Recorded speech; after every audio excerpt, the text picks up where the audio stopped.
Hey, Punk, hey, Rhea, how's it going today? What's up, Good, how Bernard? are you? I'm good, I'm good. Got questions, let's jump right into this. WWE Unreal offers an unprecedented look into the business and how the sausage is being made or how the magician does his tricks. Do you think this series will, you know, give affect the viewers, positively or negatively? Like, take out some of the intrigue or wonder of the sport, or do you think it will give a better perspective of what you guys do on a daily basis, on a weekly basis? I don't see it negatively affecting us. Mhm. The cat's been out of the bag.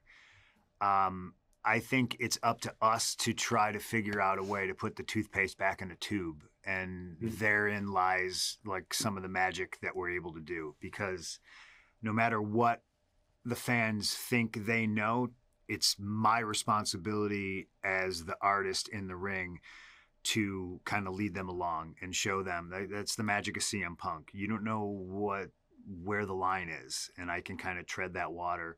I see it being no different after this airs, and I think it's just going to be kind of educational for the fans to see what we do on a daily basis.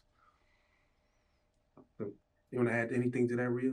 No, that was pretty much everything. I think it would be very beneficial for them to understand what goes into just one TV day.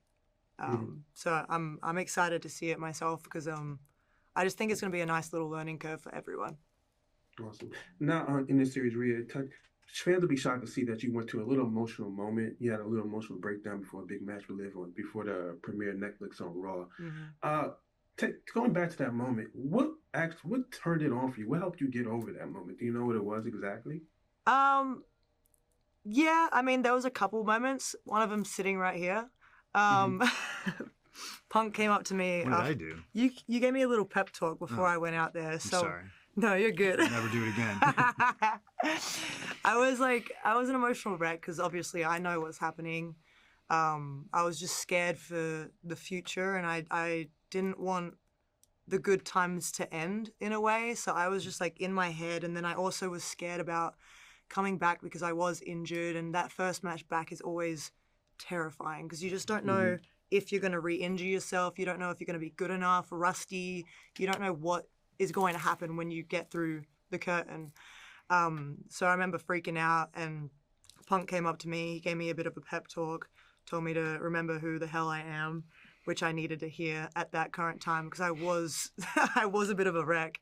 But then like going, we had the whole like entrance where I would walk up and see Dom, and then we'd walk to the ring together. So that whole like moment there with Dom was kind of like a nice little goodbye in a way, and it kind of calmed me down because Dom has always been someone that was able to calm me down in such like horrible situations for myself Hmm. where I'm like stressing myself out or working myself up. So he also helped me through it, and just hearing my music. My music is something that always like snaps me into Rhea Ripley. So hearing that was definitely a good help as well. That's the same for me, Rhea. Promise you. And for you, Punk, I'm gonna let you go with this question. The series also touches on your, highly publicized fallout with the WWE and your issues with Paul at the time. Looking back now, in what ways has CM Punk grown? Have you handled, and then, following your emotional WrestleMania moment, post WrestleMania moment, would you have handled that situation any differently, or would you play it out all the same way again? I mean, I'm a guy that doesn't have any regrets. Like everything in this world happens for a reason. The only thing I can tell you is that in 2014, like I had to go, Hmm. for better or for worse. I didn't want to, but I knew I had to. I was burnt out. The wheels were coming off, and it was a business of, like, what have you done for me lately? And I was literally killing myself trying to prove myself to people that, if they didn't see it by then, they weren't ever going to see it. So I pieced out. Time kind of did its thing, and it brought us back here, and just my perspective is completely different. I don't look back and say, "Oh, I would have done this different. I wish somebody would have done this different." That's a waste of time.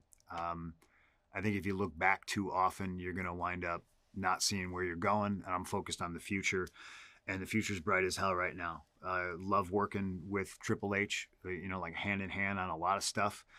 Um, and there's just a trust there now that wasn't there before.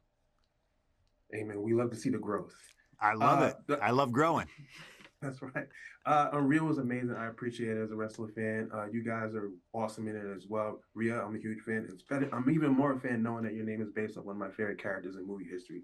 So Ripley. So, that's right. So it was a pleasure to talk to you guys. Thank you very much. Thanks, Bernard. Thanks, Bernard. Well.